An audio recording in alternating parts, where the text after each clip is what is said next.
בוקר טוב לכולם. הנושא של היום, אני רוצה להראות השתק ואיך מקציבים זמן להשתקה. מורידים תריס. פה יש לנו את הסימן של הרמקול. נוגעים בו, משתקים. אני מורידה שוב, וברגע שאני נוגעת, אפתח לחלון. אני שמה פה על השתק, ופה, ממש פה, יש לי מצב של השתקה זמנית. פותחת את ההשתקה הזמנית, ואז יש לי אפשרות של בחירה. באופן אוטומטי נותן לך שעה.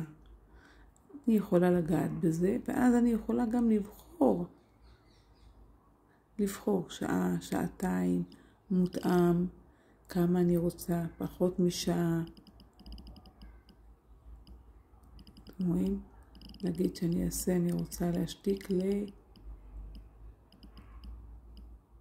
9 דקות, 5 דקות, 6 דקות. שימו לב, נכנסים לרופא, משתיקים, וזה חוזר לבד. סיום, וכעבור 5 דקות זה יחזור. יש אפשרות לבחור את זה.